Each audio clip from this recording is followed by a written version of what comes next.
WatchthisReview here with State of Play number 2, a segment in which I discuss all those wonderful little things that I just, for one reason or another, can't work into my actual reviews. Mostly things like more general announcements, things that are just going on right now that, won't be relevant like a month from now whenever somebody actually ends up watching the review. Or if I picked up, like, say, something really, really cool, I just wanted to let people know that I picked up and think, wow, this is cool, and, I'll be reviewing this somewhere down the pipeline. I know that might sound a little snarky right there, but, it's something that personally really excites me, and I just want to share that excitement with everybody else. Now, with all segments going forward, I'm going to cover figures first, games second, then just whatever else. I'll just toss it in if I have time near the end of the video. I don't know. The biggest news so far is that my Target finally got its revamp. The aisles were changed around, and unfortunately the Marvel Universe Secret Wars stuff, not in their plano. My store's not going to be carrying it. In fact, I saw some of the other ones in clearance, so that sucks, but I still have Walmart, which does have it right now, so we'll be getting some of them for $12.99 as opposed to the $15 at Toys R Us. And that brings me to the even worse news, the really, really, really bad news, and that would be that my Target is now charging $15 a pop for the DC Universe Classics figures. If you remember previous reviews, I mentioned my Toys R Us has always charged like $15, and my Walmart just started charging $15 a few months ago. Now, even Target's doing it, so the whole trifecta for retail is $15 for them, which is a little outrageous for a figure, I think.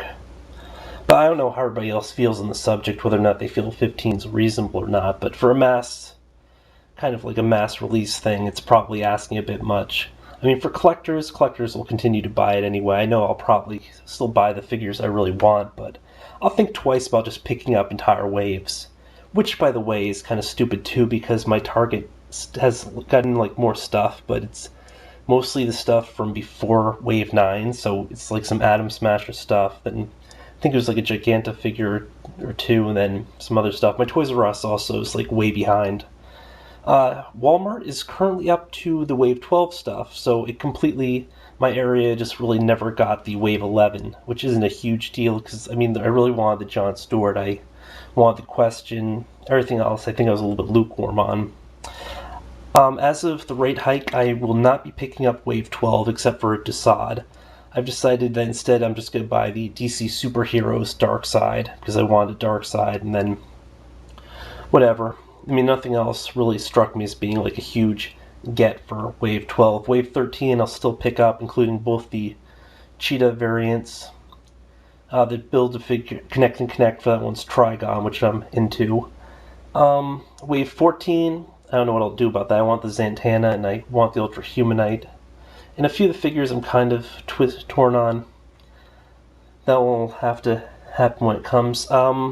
Wave 15 supposedly is going to be Martian Manhunter, then a whole bunch of others. So, supposedly somebody mentioned that the Collect and Connect might be Starro for that, and if it is Starro, it's like the more traditional Starro. That's definitely a huge thing that I probably would pick up, otherwise maybe not. While we're still on the subject of Target, I did manage to pick up this. It is an Imperial TIE Fighter for $10 on clearance. Only at Target can you buy a TIE Fighter for $10. Great deal. It'll probably be my deal of the month for March, because I don't think it'll get a cooler deal than that.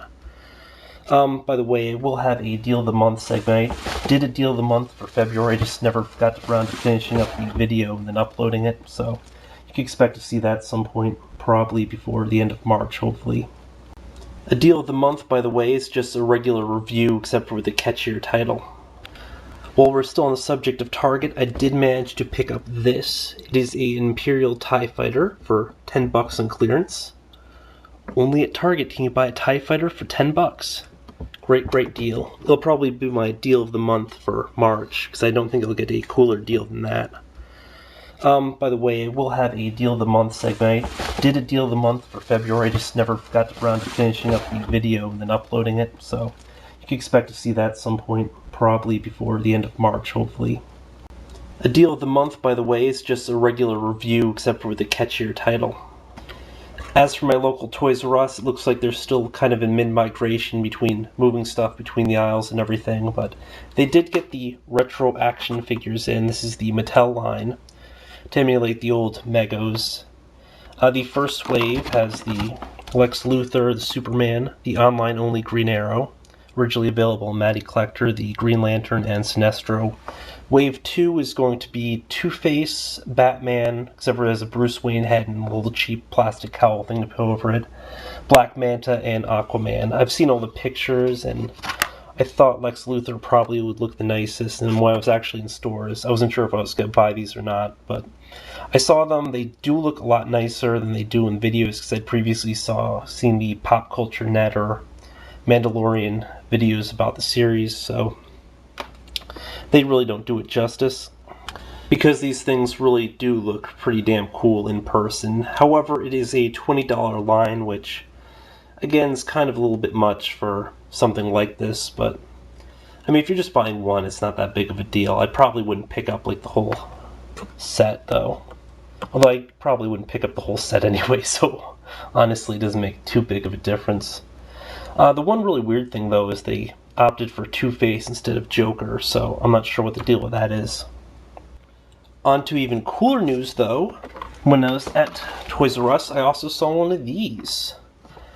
I guess NECA, or Nika, wherever you pronounce it, it's just recently come out with another Gremlins line of figures, which I had no clue was coming out, and these just look absolutely incredible.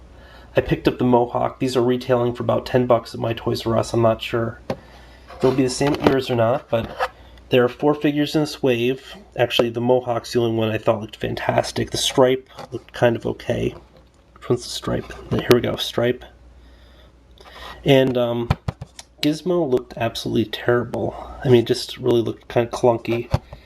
And this generic Gremlin looks okay, but Spike was always my favorite of the Gremlins, so this is really indeed huge news, but mine has a really minor defect on the top of the head, which I'll probably discuss during my video that I completely missed. Still, looks incredible. Also, Hobby Link Japan was having, I guess, kind of minor sales on their Gundam stuff, so I ended up picking up a few things. I can't remember if I paid somewhere between $20 and $30 for all this, including shipping and handling.